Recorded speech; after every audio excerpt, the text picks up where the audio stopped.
Olá pessoal, tudo bem com vocês? Sejam muito bem-vindos e muito bem-vindas ao canal Ideias em Curso. Eu sou o professor Zé Maria e hoje vamos ter uma aula de revisão para alunos do ensino fundamental, logicamente servindo também para os alunos do ensino médio, sobre teorias da evolução. Então vamos em frente. Ciências naturais, compreendendo os conceitos básicos. Hora da revisão, aula 2, ensino fundamental, teorias da evolução biológica. Teoria evolucionista. A evolução biológica é o princípio unificador e central da biologia moderna. Isso quer dizer que se tem um ponto em comum, que todos os pesquisadores, ou pelo menos a ampla maioria dos pesquisadores concordam, é que com a evolução biológica, tá?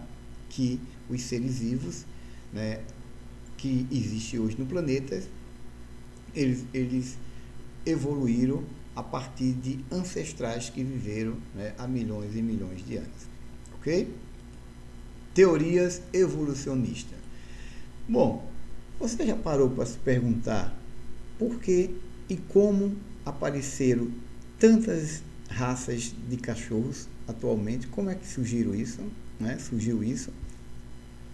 Como foi que tantas espécies, tantas raças diferentes, de cães apareceram no planeta? Bom, a evolução dos cães é vista como um processo em que eles se diferenciaram dos lobos há cerca de 20 mil a 40 mil anos, possivelmente a partir de um único grupo de lobos que se aproximou de acampamentos humanos para se alimentar de restos, de comida. Então, o que quer dizer isso? É que todos as nossas raças hoje teve um ancestral comum, que foi um grupo de lobos que viviam na natureza, e que a partir deles, e que a partir da convivência com os seres humanos, passaram a dar início aos ancestrais conhecidos hoje, de todas essas raças diferentes. Como, por exemplo, o lobo cinzento, que é o nome científico Canis lupus, que é apontado como um dos ancestrais de todas essas raças que foram criadas naturalmente, através da evolução natural, ou artificialmente pelos seres humanos através de cruzamentos. Ok? Bom, graças a um bom registro fóssil e análise de DNA, pesquisadores podem compreender hoje como os canídeos chegaram à América do Sul e como se diversificaram em tantas formas em tão pouco tempo. O estudo dos fósseis desses animais nos permite inferir como eles viviam, Isso aqui é uma ideia criada pelo pesquisador Juan Ruiz, da Universidade Estadual Paulista, a Unesp. Então, o que é que ele quer dizer com isso? A gente pode inferir, ou seja, a gente pode compreender, dar algumas ideias baseadas em fósseis e também na análise do DNA, que essas raças que a gente tem hoje, elas são 99% parecidas em seu DNA. Isso indica que elas tiveram um ancestral em comum, que a gente fala um pouco mais adiante. Bom, aqui está a imagem, do cachorro do mato, que talvez seja o cão sul-americano por excelência. É um bicho comum e amplamente distribuído Brasil afora. Ou seja, é como se esse fosse o cachorro genuinamente brasileiro, E a gente sabe que muitas das raças que a gente tem hoje, elas foram desenvolvidas em outros países, E os lobos selvagens, eles existiram, na Europa Central, e a partir de lá irradiaram, por todo o planeta, chegando inclusive aqui no nosso continente. Bom, e quais são as teorias da evolução? Basicamente, nós temos três: o lamarckismo, o darwinismo e o neodarwinismo, que a gente vai estudá-las uma a uma. Bom, mas antes vamos mostrar que essa imagem que normalmente é repassada aí nas redes sociais, essa aqui é uma imagem errada do ponto de vista biológico, tá? É uma imagem falsa, um fake. A evolução humana não se deu dessa maneira, ou seja, não se deu de forma linear. Não partiu de um macaco até os seres humanos, tá? A gente, no máximo, tem um parentesco ancestral, né, com os macacos de hoje. É como se a gente fosse um primo bem longe deles, tá? Mas não foi dessa maneira, e sim dessa maneira aqui. Aqui é um cladograma, né, da evolução das plantas, que serve para explicar também a evolução humana. Então veja que em cada vez que tem uma bifurcação, né, aqui, aqui e aqui, né, vai para um lado e vai para o outro, isso indica que aqui tem um ancestral comum a esse grupo aqui e todos os outros que surgiram para esse lado. Esse aqui é um ancestral comum a esse grupo e todos os outros que surgiram aqui. Esse aqui é um ancestral comum a esse e esse. Ou seja, essas duas plantas, por ter um ancestral comum mais recente, elas são mais aparentadas entre si do que essa e essa aqui, ok? Cujo ancestral é de milhões e milhões de anos atrás, ok?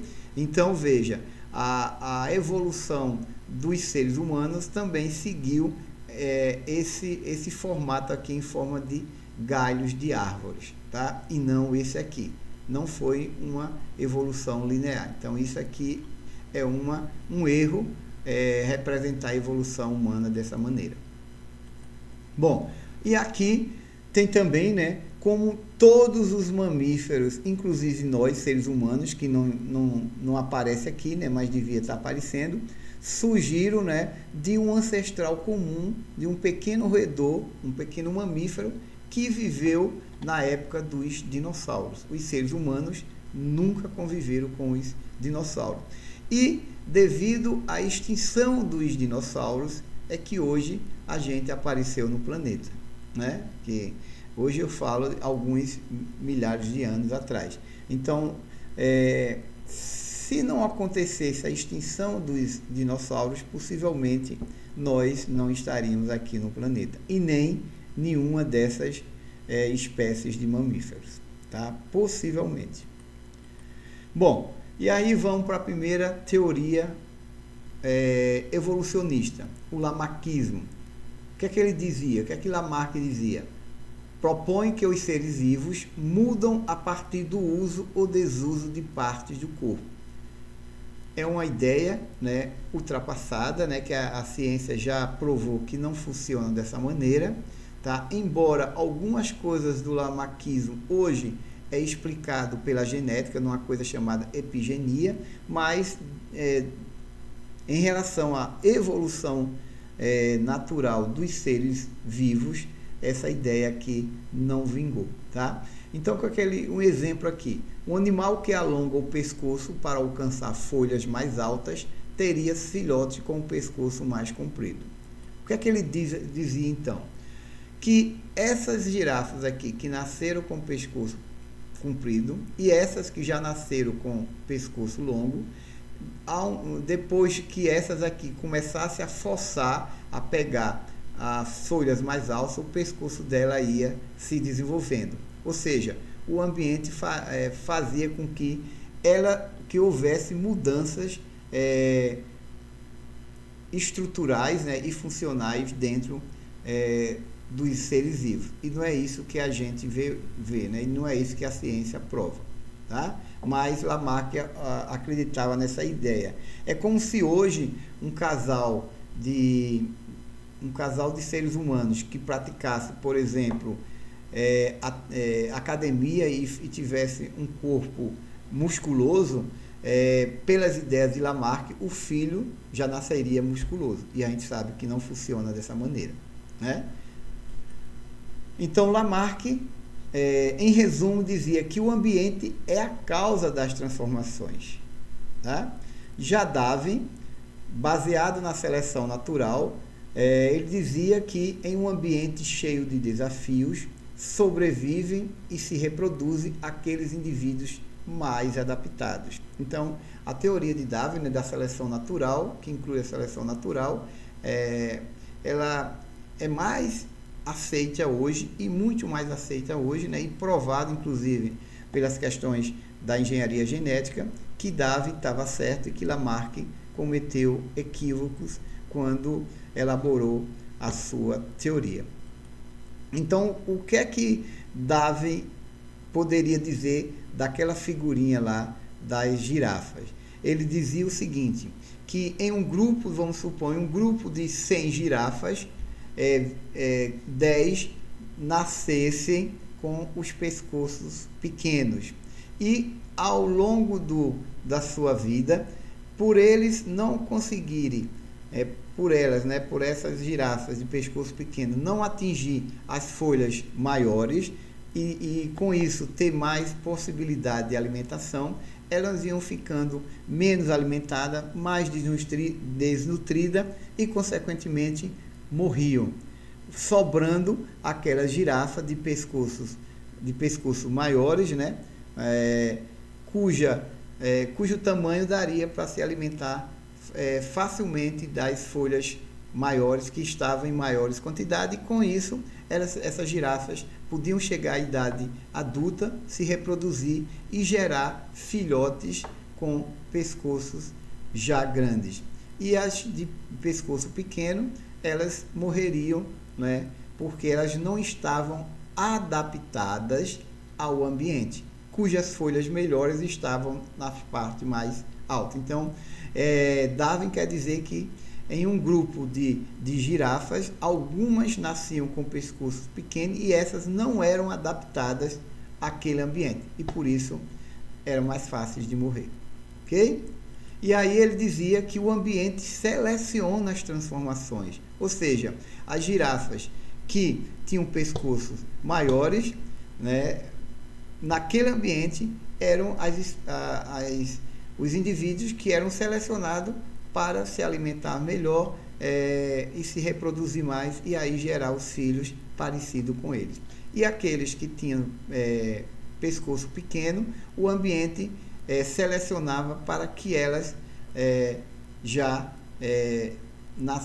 nascessem, vamos supor assim, com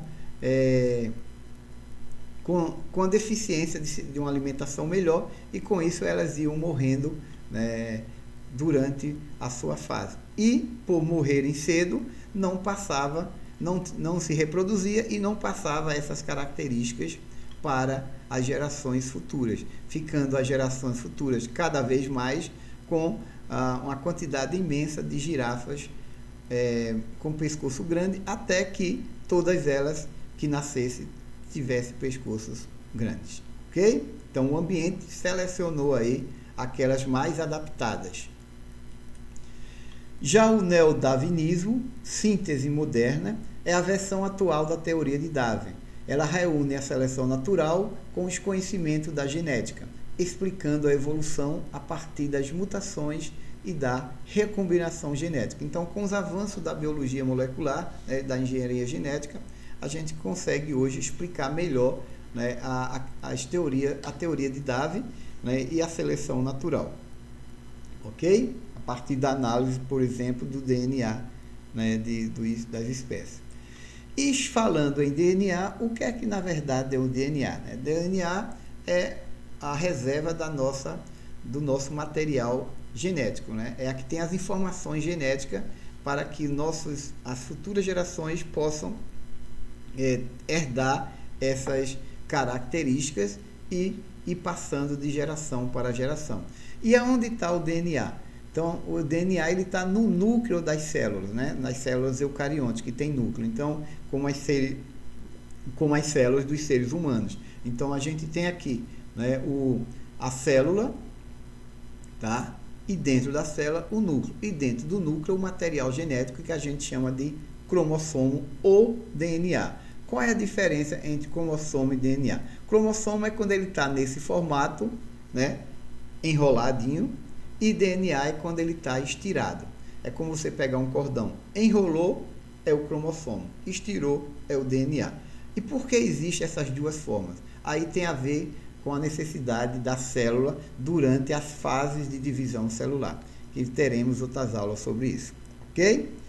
Então, DNA e cromossomo é a mesma coisa, né? Só estão em forma diferente e elas carregam as informações genéticas e elas estão dentro do núcleo da célula, tá?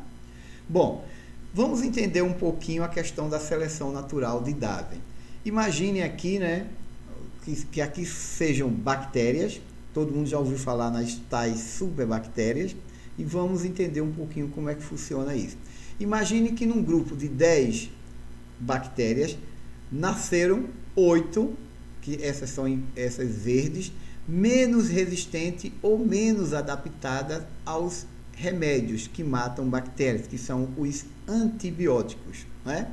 Então, quando você toma um antibiótico, quando o médico passa um antibiótico para você, é porque você está com uma doença causada por bactéria, uma doença bacteriana, e não uma doença virose, ou não uma virose, né, causada por vírus. E aí o seguinte, né?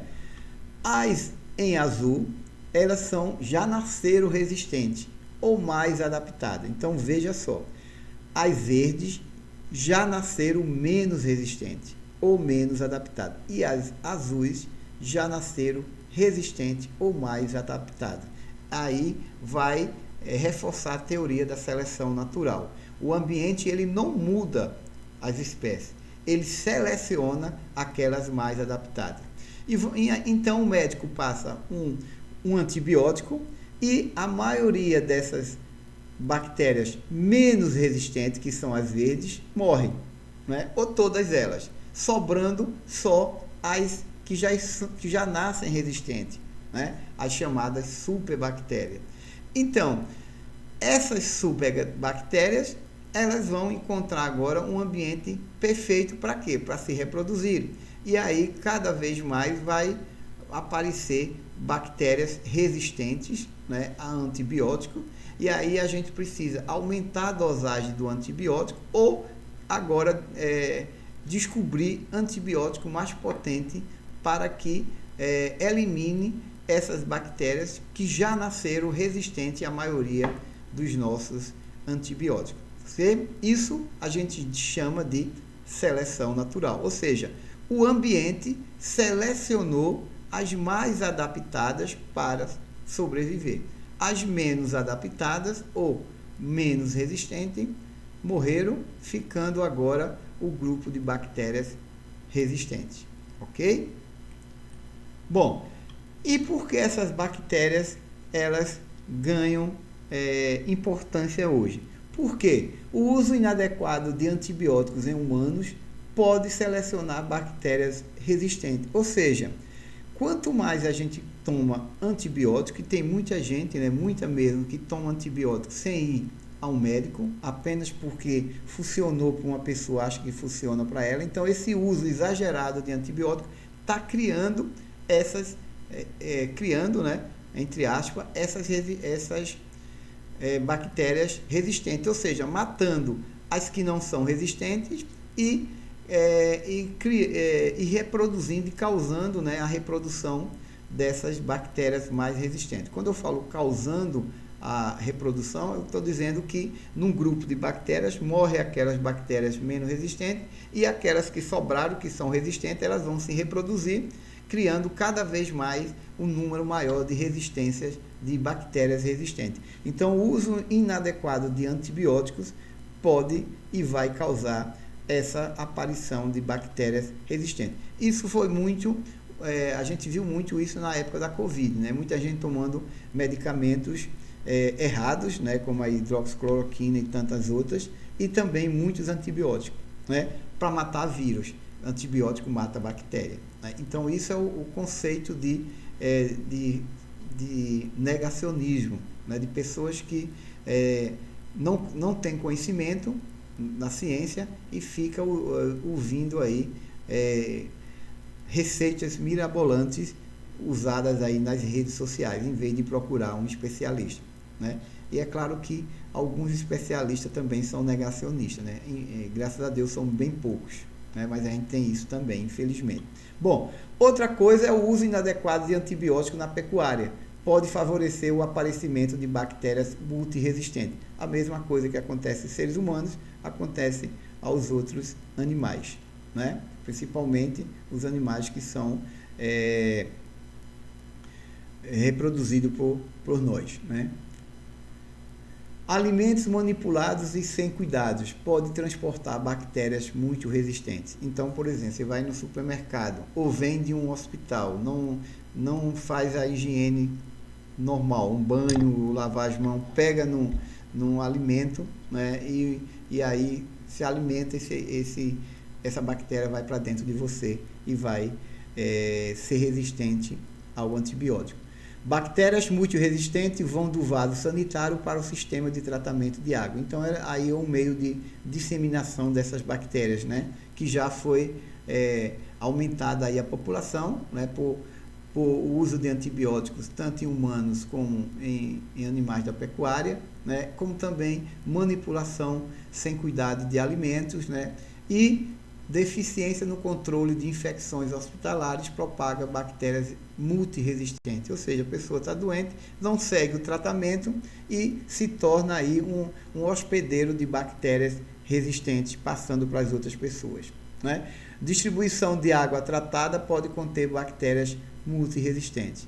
Então, o cloro e outras substâncias, né, a gente precisa ter o tratamento que a água tratada seja acessível a toda a população.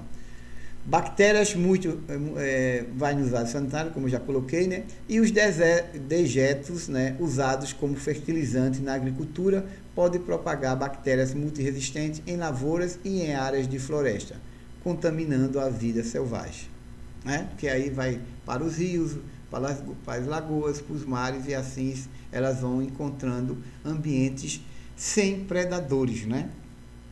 E aí elas vão cada vez mais se reproduzindo. Então, muitas coisas que a gente precisa ter cuidado no dia a dia para que a gente não seja um multiplicador dessas bactérias, tá? Em resumo das duas teorias, né, a de Lamarck, o ambiente é a causa das transformações, e Darwin diz que o ambiente apenas seleciona as transformações, ou seja, já nasce indivíduos adaptados, e essas adaptações é que vão passar para as gerações futuras, né? Então, a teoria de Darwin da seleção natural, ela é muito aceita, né, e provada pela ciência do que aí as teorias de Lamarck. Embora hoje uma pequena parte da genética, né, a chamada epigenia, trabalha um pouquinho com essas ideias de Lamarck, ok? Bom, outro assunto interessante na questão das teorias da evolução, né, é a questão da homologia. O que é homologia? Veja que aqui eu tenho um braço humano, né, uma barbatana de baleia e uma asa de morcego. Se você olhar, ó, são os mesmos, praticamente os mesmos ossos. O que vai diferenciar é só a parte das mãos, né, a parte mais externa dos membros desses animais. Veja que aqui tem um húmero, aqui tem um húmero, aqui tem una, aqui tem una, húmero, e aqui tem una. O rádio, aqui tem rádio, né? E assim, o que é que muda aqui, né? Na baleia vai ter as falanges, mas não tem os outros ossos que a gente tem. Então, o que vai diferenciar é só na parte do ápice, né, de cada uma delas, mas a maior parte dos ossos são iguais, vai diferenciar nos tamanhos, ok? E o que é que isso diz? O que é que a homologia diz? Homo quer dizer igual, né? Que tem a mesma origem embrionária, certo? Surgiram das mesmas células em animais diferentes, apesar de ter funções distintas, né? A gente usa o braço para as mãos para pegar alguma coisa, e trabalhar, né, com ferramenta. A baleia usa esses membros para se deslocar, né, dentro do oceano, e os morcegos, né, é a base aí do voo deles. Então, são funções distintas, mas têm a mesma origem embrionária. E o que é que isso mostra também? Que tem linhagens evolutivas em comum, ou seja, tem um ancestral comum entre humanos, baleias e morcegos, lá atrás. Indicam ancestralidade comum, ok? E a outra ideia é da analogia. Veja, homologia e analogia. A analogia é um pouco diferente, tá? Os órgãos têm as mesmas funções, ou seja, a asa de um pássaro tem a mesma função que uma asa da baleia, porém,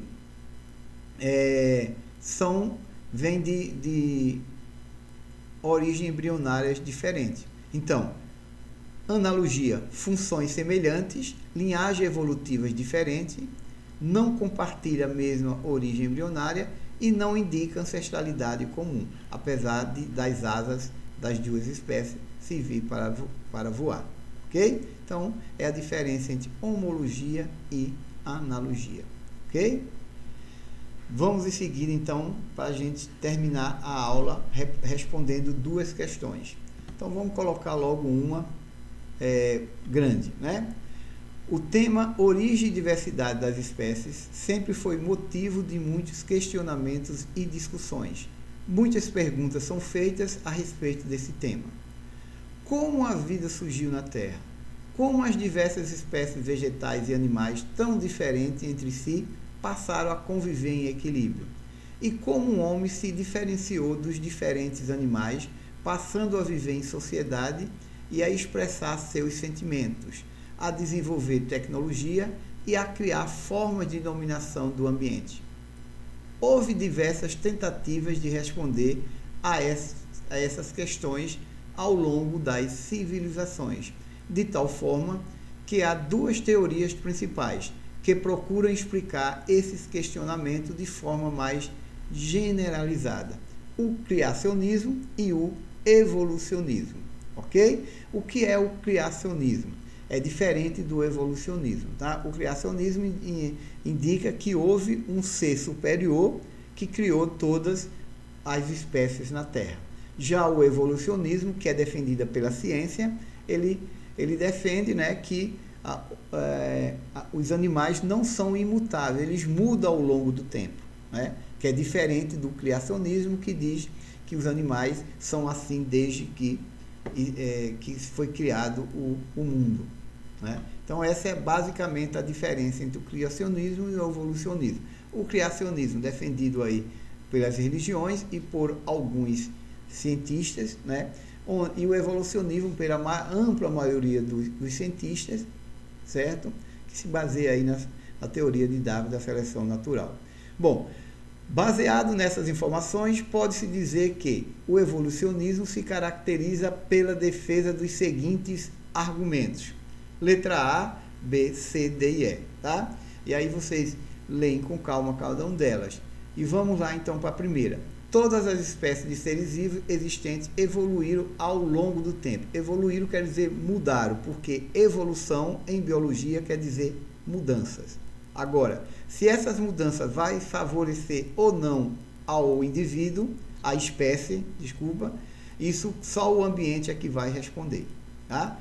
Seguindo as leis da seleção natural. Então, veja que evolucionismo está ligado à questão da seleção natural da teoria de Darwin, e que as espécies evoluíram ao longo do tempo. Então, de cara, essa já é a resposta correta. Vamos para a letra B. A vida, o universo e todos os seres existentes não passaram a existir do nada, sem que houvesse um ser superior. Então, isso aqui é a ideia do criacionismo e não do evolucionismo. Letra C. A origem da vida no nosso planeta é atribuída a seres vivos ou elementos precursores da vida oriundos de outros planetas, que se propagaram por meteoritos e poeira cósmica até a Terra.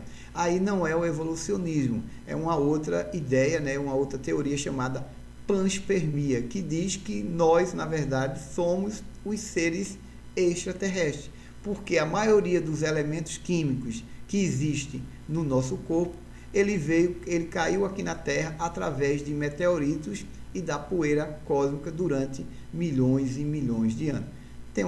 É claro que aí tem uma lógica, né? Mas a teoria mais aceita hoje é a do evolucionismo. Letra D. A grande maioria das espécies são independentes das leis da seleção natural, ou seja, não depende da seleção natural e não aceita a seleção natural. Então essa aqui está completamente errada, né? Evolucionismo tem a ver com seleção natural de Darwin. E a letra E. Todas as espécies foram criadas tal como são e permanecem assim imutáveis. Não, as espécies mudaram ao longo do tempo pelas ideias das teorias evolucionistas. Ok? Então, essa também estaria errada. Terceira questão. A seleção natural é um dos principais mecanismos da evolução. Essa teoria foi proposta por Charles Darwin, um importante naturalista que mudou o entendimento de como as espécies se modificam ao longo do tempo. Vale destacar, no entanto, que apesar de conhecermos os genes e os mecanismos de hereditariedade, Charles Darwin não os conhecia, o que deixou uma lacuna em seu trabalho, mas que foi posteriormente preenchida, né? Genes é cada pedacinho do DNA, tá? Que tem uma informação genética que vai produzir uma proteína, e essa proteína é que vai dar uma característica nossa, por exemplo, a cor da pele, a cor dos olhos, o tamanho dos olhos, a forma da boca, etc, etc, ok? Bom, sobre a seleção natural, é incorreto afirmar que, então veja só, essa questão aqui é para você dizer qual é das alternativas aqui, das 5 alternativas, né, A, B, C, D e E, que é a errada, a única errada, ou seja, essa daquelas questões que a errada é que está certa, né? Ou seja, você vai marcar a errada e aí vai acertar a questão. Vamos lá então. Letra A. Organismos mais aptos possuem maior probabilidade de chegar à fase adulta e reproduzir. Ou seja, mais aptos, mais adaptados. Seleção natural de Darwin. Então essa aqui está correta, não marca, né? B. O meio ambiente exerce pressões que agem de forma seletiva sobre as espécies. Seletiva vem de seleção natural, de Darwin. Então, essa também está correta. Na seleção natural, percebemos que o organismo mais forte sempre é selecionado.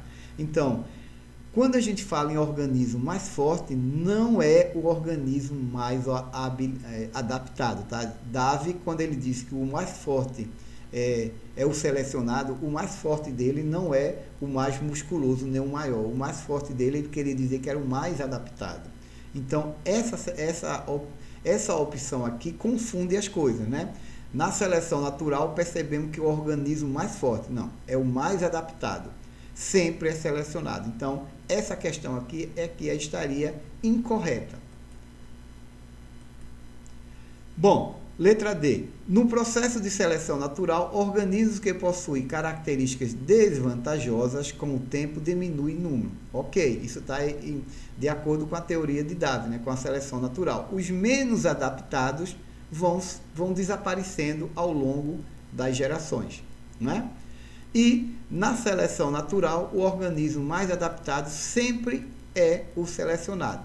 Então, essa também está correta, né? Ou seja, essa não deve ser marcada porque essa letra E, tanto a letra D como a letra E, como a letra A e a letra B, elas correspondem ao que diz a teoria de Darwin, né? O mais adaptado é o que sobrevive, certo? É o que é selecionado e não o mais forte, ok? Então, como aqui pede a incorreta, então a letra C seria a que vocês têm que marcar, certo, gente? Então, essas duas questões, a questão 1 e a questão 3, eu tirei aqui do manual da biologia, né, .com.br, e aí vocês podem acessar esse site, que lá vai ter uma inúmera de outras questões, e vocês vão entender um pouquinho melhor a questão da teoria da evolução, ok? Bom, Aqui tem a referência bibliográfica, né? A revista Ciência Hoje, do Instituto Ciência Hoje, o Manual da Biologia, de onde eu tirei as questões, e o livro Biologia de Campbell, que é um livro sempre de referência aí na biologia. Então, eu espero que tenha ajudado aí a reviver um pouco aí as ideias da teoria da evolução, né? Tanto de Lamarck como Darwin, o que é homologia, o que é analogia, e entender o que é seleção natural, tá? Dentro desse contexto que a gente quer passar para vocês. Então, espero que tenha ajudado, né? E as dúvidas vocês podem mandar aí pelo WhatsApp ou aí dentro do próprio